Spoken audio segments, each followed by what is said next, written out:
네, 반갑습니다. 12월 30일 월요일 아침 시황입니다. 자, 올해 2024년의 마지막 아침 시황이네요. 일단 해외 시장 분위기는 별로 좋지는 않습니다. 다우지수 마이너스 0.7, 나스닥은 마이너스 1.49였고요. S&P 500도 마이너스 1%. 전체적으로 좀 내려서 끝났죠. 그래서 지난 주말장이 썩 좋지는 않았는데, 그래도 이제 마지막 하루 있으니까 또 이제 우리가 기대를 좀 해봐야 되겠죠. 근데, 상황이 녹록치는 않은 것 같아요. 무슨 말이냐면, 이번에 그 항공기 사고 난 거 알고 계실 거라 생각하는데요. 좀 안타까운 사고죠. 네, 그러다 보니까 안 그래도 좀 힘든 상황에서 또 그런 안타까운 사고도 있다 보니까 아무래도 이제 더 위축되는 그런 모습이지 않을까 생각합니다. 리오프닝이나 또는 여행, 항공 이런 쪽 전반적으로 분위기가 좀 안 좋을 것 같아 보이는데, 아무쪼록 네, 증시 때문만은 아니지만 일단은 그런 어떤 사고에 대한 예방 이런 것들도 철저히 해야 될 것 같고, 안 좋은 시기에 안 좋은 사고가 계속 일어나는 것이 조금 안타깝다 이렇게 생각이 좀 드네요. 네, 아무튼 뉴스 한번 출발해 보도록 하죠. 실시간 속보에서는 이제 요거예요. 연말 덮친 탄핵 항공 참사.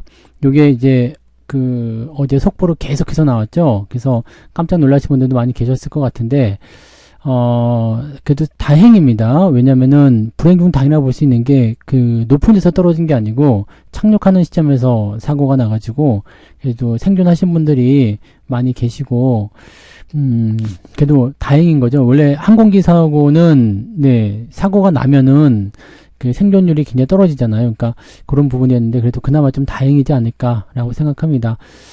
지금 보면은 연말 연시에 이제 그 여행 계획하시는 분들 굉장히 많으셨는데 지금 항공권 취소를 이제 쇄도하고 있다 이런 기사도 같이 나오고 있죠. 자, 일단 저가 항공이었다는 거. 네, 그래서 그 여행 수요가 오히려 이제 대한항공이나 이런 그 국적기 대형 항공사 쪽으로 좀 몰릴 가능성도 있다. 그러니까 사실 저가 항공이라고 해가지고 그렇게 위험하다거나 그러진 않죠. 네, 특별히 더 위험하다거나 그러진 않은데, 그럼에도 불구하고 사람들의 심리는 조금 다르게 가는 거죠. 저쪽에서 사고가 났으니까, 네, 여기는 이용하지 말아야 되겠다. 이런 생각들 많이 하게 되죠.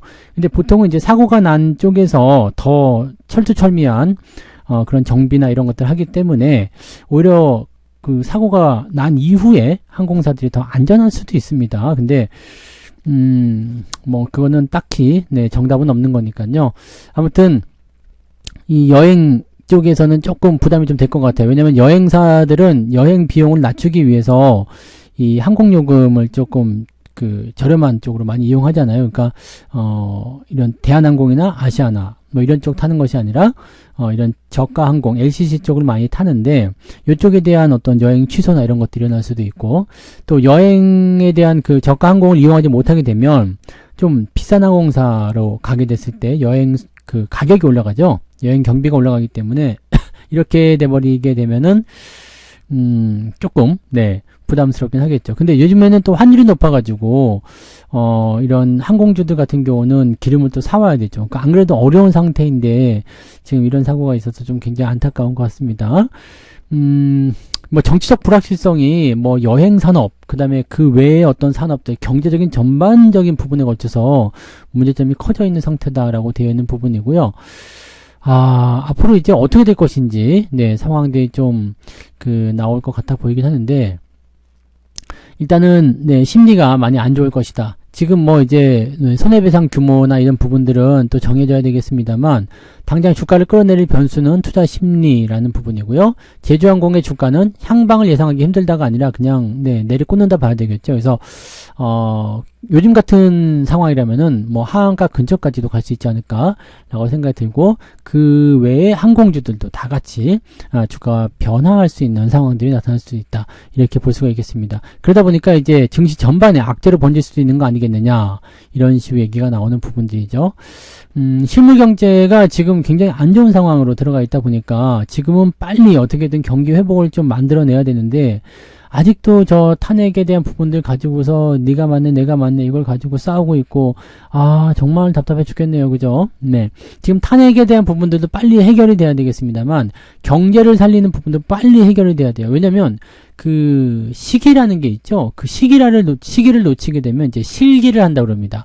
그러니까 시기적인 측면을 잘 잡아서 더 이상 이제 나빠지지 않도록 돌려주는 형태가 나타나줘야 되는데 여기서 그 기점을 놓쳐버리게 되면 굉장히 부담스러운 상황으로 연결될 수밖에 없죠.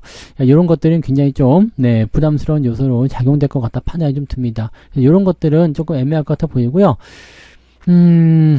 지금 시점에서는 일단 크루즈선을 타고 오는 중국인 단체 관광객에 대해서 무비자 입국 허용한다. 뭐 이렇다고 해서 중국인들 받는다고 해가지고 나아질 것 같아 보이진 않습니다만, 글쎄요. 여행주들이 다시 변화를 좀 겪을 것 같아 보이고, 리오프닝 참 어렵네요. 그죠? 자, 그런 부분들 있을 수 있다라고 생각을 하셔야 되겠습니다. 자, 그 다음 뉴스 한번 살펴보죠. 애경그룹도 같이 빠지겠군요. 애경그룹은 괜히 제주항공 사들여가지고, 공식 사과를 했다. 그룹 차원의 총력을 다할 것이다 했는데, 사망한 사람들에 대해서 총력을 다한다. 이게 돈으로 해결되는 문제가 아니잖아요. 사람 목숨은요. 이런 거는, 글쎄요. 일단은 보험도 되어 있긴 하겠지만은, 일단 보상의 문제가 아니죠. 보상의 문제가 아니기 때문에, 상당히 좀, 안타까운 부분인 것 같습니다. 오늘 뉴스가 전부 다 이 부분으로, 찝혀있는 모습입니다. 자, 최악이라고 얘기가 나온 상황이고요. 대부분이 지금 이 항공기 관련한 사고 이야기가 계속 나오고 있습니다. 구조자 2명 이외에는 대부분 사망했을 것으로. 근데 이게 착륙했던 시점에서 낮은 고도에서 했는데도 굉장히 타격이 좀 컸는가 봐요. 180명이 넘게 탑승을 했는데 2명 이외에는 대부분 사망했을 것이다. 아직까지 실종자가 확보가 안 됐으면 그럴 수 있겠죠. 이 유가족 보상이 이게 중요한 게 아닙니다. 이게 중요한 게 아니에요. 자, 아무튼요, 그렇고요. 내년 유망 ETF는 AI, 미국 쪽에 있다. AI 쪽이다라고 되어 있습니다. 그래서, 일단은 AI 쪽에 대한 관심은 계속 높아지는 것 같아 보이긴 합니다. 그래서, 이쪽 관점은 계속 봐야 되겠죠. 그리고 이제, 대부분이 이제 미국 배당, 다우존스 쪽에 있는 거, 그 다음에 S&P 500, 빅테크 반도체는, 당연히 들어가 있는 거고요. 그 다음에 이 커브드 콜, 요걸 이용해가지고, 성장주와 함께 옵션 매매를 통한, 보수를 챙겨가지고 이제 월 배당을 나눠주는 상품이잖아요. 이런 것들이 많이 유행하고 있을 것이다. 올해와 마찬가지로 내년에도 당분간은 커버드콜이나 월 배당, CD금리와 같은 이런 상품들이 다양성에서 더 주목을 받게 될 것이다 라고 전망이 되고 있는 내용이네요. 그 다음에 미국 테마에 일단 주목해라 라는 식으로 얘기가 나오고 있기 때문에 내년에도 일단은 지금과 같은 구조가 계속 이어지게 된다면 국내 증시 정말 빨리 회복시켜야 됩니다. 해외 시장이 지금은 조정 양상을 조금 보이고는 있지만 물론 사람들이 조정 조금 나온다고 해가지고 그렇게 많이 안 빠져나옵니다. 거기가 폭락을 해버려야지 빠져나올 텐데 문제는 뭐냐?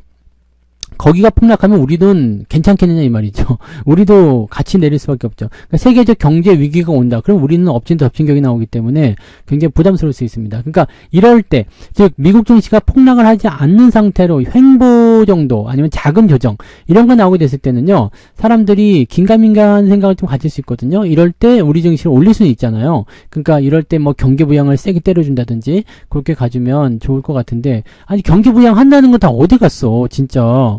경기 부양을 빨리 해서 시장을 좀 끌어올려주고 이렇게 만들어줘야 될 거 아닙니까? 이거 내년에는 일단 투입한다는 얘기가 있긴 있었는데요. 글쎄 올 시다인 것 같습니다. 글쎄 올 시다. 자, 지금 이 탄핵 이전에 있었던 그 계엄 상황이 시장에 얼마나 많이 이런 부담감을 줬는지를 아셔야 됩니다. 이게 굉장히 큰 문제거든요. 그래서 요 내용들은 우리가 꼭 체크하고 잘 확인하셔야 될 것 같습니다. 요거 빨리 좀 해결이 됐으면 좋겠어요. 진짜로. 진짜 빨리 좀 해결이 돼서 실제적으로 좀 올라갔으면 좋겠고, 1월 효과가 일어날 수 있겠는가? 글쎄요. 보통 이제 1월 효과는 대부분 나오죠. 근데 이번에는 산타랠리도 없었죠. 산타랠리도 없었고, 1월 효과 같은 경우는 3월 배당을 가지고 들어가야 되는데, 이 배당과 관련된, 좀 뭐라 그럴까요? 밸류업, 정책적인 부분들이 완전히 뭐 실망감을 줘버렸기 때문에 여기에서 사람들이 사실은 네, 기대감을 가지지 않는 것 같아 보입니다. 그래서 지금 7개월 연속 하락은 외환위기 때 한 번 있었던 부분인데 이게 이 정도까지 수준으로 가고 있다는 게 말이 안 되는 거 아닙니까? 그죠? 그래서 사실 그 박근혜 대통령 때도 이렇게까지 빠지지 않았습니다. 네. 근데 지금은 왜 그랬느냐면 비상계엄이라는 부분 때문에 그렇거든요. 그냥 단순하게 탄핵이었다라고 한다면 이렇게 안 빠졌겠죠. 근데 어떻게 됐어요? 비상계엄으로 들어갔기 때문이다. 비상계엄으로 들어갔다는 건 어떤 의미가 있냐면 외국인들로 하여금 투자를 꺼리게 만드는 상황이 있을 수 있습니다. 여기 작은 기사도 하나 있잖아요. 전쟁 나니까 불안해요. 관광객 떠난 명동, 성수, 연말 특수가 실종되었다. 국내인들도 소비 지갑을 닫고 있는데 외국인들까지 안 오게 되면 상당히 어려운 상황이죠. 불과 한 7, 8년 전만 하더라도요. 명동에 버글버글 진짜 뭐 여기가 중국인지 한국인지 알아볼 수 없을 정도로 제가 그 당시만 하더라도 그 명동에 그 TV 있는 곳에 그 출연하려고 나가면은 중국인들이 너무나 많았어. 그래서 제가 거기서 길 잃어버린 할아버지 뭐 이런 분들 길 안내 해가지고 막 보내주기도 하고 막 뭐 재능 기부라고 하긴 좀 그때는 제가 중국말 좀 잘했어요. 왜냐면 후강통 할 때였기 때문에 지금은 많이 잊어버렸지만 그래도 니치날 뭐 이런 거 있잖아요. 너 어디 가세요? 뭐 이런 거 해가지고 길 잃어버리고 막 헤매는 사람도 굉장히 많았거든요. 그래서 그런 분들을 이제 안내해주는 역할도 조금 했었는데 지금은 없습니다. 네. 굉장히 어려운 상황이긴 하죠. 그래서 지금은 사실 1월 효과도 솔직히 좀 기대하기가 좀 어려워 보인다고 되어 있죠. 자, 1월 효과를 기대하려면 뭐가 있어줘야 되냐면, 삼성전자의 실적이 좋게 나와줘야 됩니다. 4분기 실적, 야, 니네 우려했던 것보다 내가 더 좋게 나왔어. 장난해? 이렇게 한번 나와줘야 되거든요. 지금 가능성은 있습니다. 수출입 지표를 살펴보시면 아시겠지만, 수출이 지금 3개월 연속 계속 올라가고 있습니다. 10월달, 11월달, 12월달까지 해서 계속 수출이 증가하는 모습이기도 하고요. 여기에서 또 한 가지 볼 수 있는 것은 환율이 굉장히 높다라는 거죠. 환율이 굉장히 높은 수준으로 들어가 있기 때문에, 이 상태에서는 수출도 증가하고 환율도 높은데, 수출 기업들 입장에서는 뭐 실적 기대감은 당연히 있을 수 있겠죠. 그래서 과거의 수치로 뭐 한 10조 정도 할 수 있었다라고 친다라면 지금 환율이나 수출 증가에 대한 기대치를 본다라면 11조, 12조 할 수 있는 상황이기 때문에 목표 주가나 또는 예상 실적치를 낮췄다고 하더라도 오히려 이거보다 더 높게 나올 가능성도 높지 않을까라고 생각을 해보고 있습니다. 1998년도에 7개월 연속 하락한 것은 그때 단 한 번뿐이었다. 7개월 연속 하락한 것은 1998년 단 한 번뿐이었다 이 얘기입니다. 그러니까 여러분들이 한 20년 주식 투자하셨다 하더라도 경험을 못 해본 하락이란 말입니다. 지금 상황이. 그러니까 너무 어이가 없다는 얘기죠. 어떻게 시장을 이렇게까지 만들 수 있습니까? 라는 식으로 나오는 건데 경험적으로는 반등 강에서 높다라고 되어 있는데 문제는 이제 구조적인 문제가 해소돼야 되겠죠. 방금 전에 말씀드렸던 대로 이런 탄핵 정국이라든지 정치적 불확실성 이런 것들이 해소가 되어야 된다는 얘기입니다. 네. 여객기 추락 사건에 대한 부분들은 2명이 생존하고 179명이 사망한 것으로 최종적으로 나왔나 보네요. 아, 너무 안타깝네요. 네. 아, 이런 우울한 소식들은 연말에 나오면 안 돼요. 나오면 안 되는데, 아, 진짜 좀 안타깝습니다. 네. 또 한번 볼까요? 네. 일요일날 뉴스를 볼게요.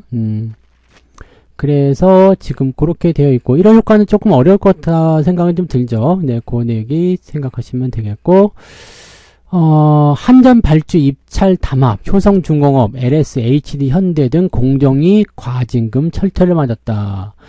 발전설비 장치 입찰에서 담합을 했다라고 되어 있네. 그럼 효성중공업, LS 일렉트릭, 그 다음에 HD, 현대 일렉트릭, 일진전기, 이 검찰 고발됐다. 야, 이거는 뭐야? 네, 이렇게 되면은 400억에 달하는 과징금. 뭐 금액 자체는 10개 기업이 나누어 있기 때문에 그게 뭐 많다고 볼 수는 없겠습니다만 담합을 했다. 네, 가격 담합을 해가지고 네, 좀 많이 뜯어먹으려고 했다. 이런 얘기 아니겠습니까? 야, 이거는 조금 진짜 이런 비리 이런 것들 저지르고 살지 말자. 진짜 제발 좀 이 뭐라고 그래야 될까요? 이런 거 좀 공정하게 좀 공평하게 정말 좀 그러면 안 되겠나 라는 생각이 좀 듭니다만은 참 너무 안타깝네요. 네. 이 기업들 지금 최근에 그 발전기, 뭐 전력 소비 이런 것들 때문에 많이 올랐던 기업들이죠. 과징금 때문에 주가가 떨어질 것 같아 보이지 않지만 신뢰도에 대한 부분들은 약간 부담이 될 수 있겠죠. 네. 그다음에 이건 그냥 벌금만 내고 많은 거라고 한다라면 뭐 기업 주가에는 큰 영향을 미칠 것 같아 보이지 않습니다만 만약에 벌금뿐만 아니라 뭐 영업에 제재가 들어간다든지 이렇게 나오게 되면 약간은 애매한 상황태는 좀 있을 수 있을 것 같아 보입니다. 최근에 조금 더 올라가는 모습이 좀 있던데, 자, 이런 부분들은 좀 악재로 작용될 수가 있겠죠. 네. 자, 양자 컴퓨터 관련한 종목군들은 요즘에 계속 올라가고 있습니다. 그리고 국내 기업들 뿐만 아니라 뭐 해외 쪽에는 ETF라든지 이런 쪽도 강세를 보이고 있는 모습이죠. 구글이 개발한 초고성능 양자 컴퓨팅이 국내 상장지수 펀드 ETF 수익률을 끌어올렸다라고 되어 있습니다. 반면에 이제 2차전지 소재 관련한 종목군들은 굉장히 하락세를 보여주고 있기 때문에 2차전지는 매우 조심해야 될 것 같고요. 이번 양자 컴퓨터 같은 경우가 왜 지금 강세를 계속 이어갈지도 모르겠다고 생각하느냐면 요게 조금 애매한 상황인 것 같아 보이긴 해요. 왜냐면 호재가 없어요. 재료가 없습니다. 재료가 없으니까 그냥 밀고 올라가는 거죠. 뭐 특별한 재료라고 볼 수 있는 것도 없고요. 그러니까 이거면 대단한데 라고 생각이 들 수 있는 부분이 좀 되기도 하고요. 또 기존에 이제 주가 상승을 이끌었었던 그런 부분들이 주가를 하락시키고 있잖아요. 뭐 배터리가 일단 대표적이겠지만 2차전지 쪽이 떨어지다 보니까 이런 쪽, 뭐 어디 다른 거는 뭐 없니? 이런 식으로 나오는 부분이거든. 그러니까 요 양자 컴퓨팅에 대한 부분들은 굉장히 약간 조금 단기적으로 끝날 게 아니라 조금 더 길게 갈 수도 있는 내용이 아니겠는가 생각해 볼 수가 있겠습니다. 그래서 양자 컴퓨터 관련주들 뭐 단기적으로 급등했다고 하더라도 당장 팔지는 마시고 조금 지켜보셔야 되지 않겠는가라는 생각이 좀 있습니다. 그래서 뭐 개별 모멘텀들이 약간씩 부각되고 있다는 얘기인데, 이 구글의 양자 컴퓨팅 이 부분들과 그 다음에 다른 쪽에서도 진행되는 사업들이 분명히 생길 거란 말이죠. 네. 그래서 요 내용들 전체적으로 한번 살펴보게 되시면, 이렇게 특정 테마 쪽에서 뭔가 집중되는 주목이 나타나게 된다면, 그쪽은 조금 더 올라갈 수도 있다라는 것을 생각하셔야 될 것 같습니다. 자, 내년 환율 1390원 넘으면 못 버틴다. 뭔 소리일까요? 1390원. 지금 1300원 넘잖아. 근데 기업들 60% 이상이 1,400원 이상을 전망하고 있다. 지금 당장은 저도 왜냐면 이제 원래 이 탄핵이라는 얘기가 없었다고 한다면, 그랬다고 한다면은 제 생각에는 1,400원 아래쪽에서 좀 놀아야 되지 않을까 생각하는 모습이긴 했는데, 지금은 그 부분이 없잖아요. 그러니까 정치적 불확실성이 해소되기 전까지는요, 1,400원 아래로 내려가기가 조금 어려울 것 같아 보입니다. 그러니까 적어도 3, 4개월 이상은 1,400원대 이상에서 놀아야 되지 않을까 생각합니다. 그래서 고환율 상황이 당분간은 더 지속될 것이다 라고 판단될 수밖에 없기 때문에 지금 현재로서는 이 고환율을 조금 더 생각하셔야 될 것 같아요. 그러니까 지금으로서는 어떻게 해요? 당분간은 이제 좀 수입에 의존하는 그런 산업군들은 조금 조심하시고, 수출주 쪽에 좀 집중하시거나 아니면 방어주 쪽에 들어갈 수 있는 거, 은행 좀 말고요, 방어주 쪽으로 들어갈 수 있는 고배당 종목들 이런 쪽으로 좀 가셔야 되겠죠. 그래서 수출 제품의 가격 경쟁이 높아져서 기업에 유리하다고 평가되는 상식이 더 이상 통하지 않는다라는 것도 있는데, 왜냐면 만들 때 원자재 수입 비용이 증가한다. 사가지고 만들어서 수출하는 입장이 되기 때문에 이거는 또 부담스럽다 이렇게 되는 사람들 좀 있는 것 같아 보여요. 네. 기업들이 감내할 수 있는 원달러 환율은 지금 1,400에서 1,450원 더 넘어가면 안 된다는 얘기죠. 그 다음에 1,350원에서 1,400원 요 정도까지는 감내할 수 있다라고 되어 있는 겁니다. 기업들이 전망하는 부분들은 1,400원에서 1,450원. 제 생각도 조금 비슷하네요. 제 생각에는 상반기에는 일단 1,400원, 적어도 3, 4개월 정도는 1,400원 아래쪽은 좀 힘들지 않을까 생각합니다. 그렇다고 해서 막 1,500원 넘어간다거나 그렇기는 좀 어려울 것 같아 보이고요. 그 정도까지 올라가면은 일단 미국 쪽에서도 이야기가 나옵니다. 야, 니네들 환율 왜 이렇게 올리냐? 니네 환율 조작하냐? 우리 지금 관찰국가죠? 관찰국가. 그렇기 때문에 환율 조작국으로 들어갈 수도 있어요. 이거 굉장히 문제될 수 있는 상황이기 때문에 이 내용들도 있을 수 있고요. 또 한 가지 상황으로 본다면, 이 환율이 계속해서 높아졌을 때, 사실 수입에 의존하는 비율이 크잖아요. 또 석유나 이런 것들. 인플레이션이 굉장히 커질 수 있습니다. 그러니까 우리나라 경제가 굉장히 많이 나빠질 수 있는 상태가 될 수가 있습니다. 그리고 물건은 높아지는, 네. 이렇게 되면 정말 말로만 듣던 하이퍼 인플레이션이라든지 이런 것들, 경기 침체 상태에서 나타나는 스태그플레이션이라든지 이런 등등의 얘기들이 나올 수가 있죠. 그러면은 살림살이가 더 어려워집니다. 그러니까 기업들 입장에서는 마진을 유지하기 위해서는 원재료 가격이 증가하기 때문에 환율을 올려야 될 수밖에 없잖아요. 그러니까 이런 부분들 빨리빨리 진짜 해소를 해줘야 돼요. 지금 굉장히 중요한 상황인데 이 부분이 진짜로 네 빨리빨리 좀 해소가 됐으면 좋겠어요. 정말로 이 고환율에 대한 부분들은 빨리 해소를 해야지. 우리나라 같은 기업, 우리나라 같은 국가들은요, 수출에 대한 비중도 높지만 수출 주도형 국가로 돼 있잖아요. 근데 그만큼 수입도 많이 한다는 겁니다. 우리는 자원이 없기 때문에, 예, 자원이 없기 때문에 그렇죠. 네. 자, 뭐 그렇고요. 네. 뭐 그런 정도인 것 같아요. 네, 오늘 뭐 특이사항은 없어 보입니다. 지금 현재로서는 약간의 방어주 쪽으로 넘어가자. 네, 방어주 쪽으로 넘어가자. 이런 거 있죠. 전력주, 통신주, 피신하자가 되어 있는데, 전력 관련주들은 아까 전에 말씀드렸던 대로 약간의 뭐라고 할까요? 그 담합, 과징금 이런 것들이 있기 때문에 거기에 대한 부담감이 좀 있을 수는 있고요. 그래서 전력주, 통신 쪽으로 피신을 해야 되겠다라는 식으로 얘기를 하는 부분들이고, 근데 저는 그렇게까지 권장하고 싶지는 않습니다. 네, 그런 부분들이고, 실적이 좋아질 수 있는 종목들, 일단은 그런 종목들 찾으시면 괜찮을 수도 있습니다. 그래서 실적 좋아지는 종목들 하고요. 네, 플러스 해가지고, 네, 수출주, 수출의 비중이 높은 기업들이 있죠? 그런 쪽으로 좀 보실 필요가 있습니다. 그러다 보니까 이제 통신주도 지금 포함돼서 올라간다, 조선주 올라간다, 자동차 올라간다, 뭐 등등등 얘기 나오죠? 여기다가 배당까지 좀 잘 챙겨주게 된다면, 올 상반기 시점에서는 아마 그런 배당을 많이 챙겨주면서 네, 그렇게 수출 쪽으로 연결될 수 있는 성장주, 이런 쪽에 관심들이 높아질 수 있겠습니다. 그래서, 현재로서는, 네, 반도체는 이제 삼성전자의 실적과, 그 다음에 엔비디아를 어떻게 뚫느냐에 대한 문제가 되겠습니다만, 그 외에 어떤 산업군 쪽에서는 지금 바이오나 2차전지 쪽은 좀 어려울 것 같다 생각되고요. 자동차하고 조선이 치고 올라오지 않겠느냐라는 판단을 조금은 해봐야 될 것 같습니다. 그래서 지금 고환율을 어느 정도는 참고하고 우리가 전략을 좀 짜야 되지 않을까라고 생각이 좀 듭니다. 자, 아무튼 네, 오늘은 여기까지 이야기를 좀 해드리고요. 마지막 날이고 오늘 폐장일이기 때문에 어수선할 겁니다. 그리고 대체적으로 이제 마지막 날 주가가 올라가는 경향들이 좀 있긴 있었는데 잘 될 수 있을런지는 잘 모르겠네요. 그러니까 그런 내용들은 네, 조금씩 좀 참고해보고 네, 우리가 시장 상황을 보면서 천천히 좀 대응해 보시면 좋을 것 같습니다. 자, 오늘도 무리하지 마시고요. 네, 시장은 여전히 불확실성 안고 있으니까요. 서둘러서 대응하지 마시고 천천히들 해 나가시기 바랍니다. 자, 오늘 네, 올해의 마지막 무료 방송이 진행되죠. 오늘 저녁에는 무료 방송이 없기 때문에 아침 무방이 오늘 올해의 마지막 무방입니다. 그래서 오늘 아침 9시 무료 방송 시작되니까요. 네. 조금 있다가 9시에 다시 뵙도록 하죠. 네. 오늘도 파이팅 한번 하고 시작합시다. 파이팅! 네. 자, 기대 내시고, 자, 즐거운 오늘 아침을 맞이하도록 하겠습니다. 고맙습니다.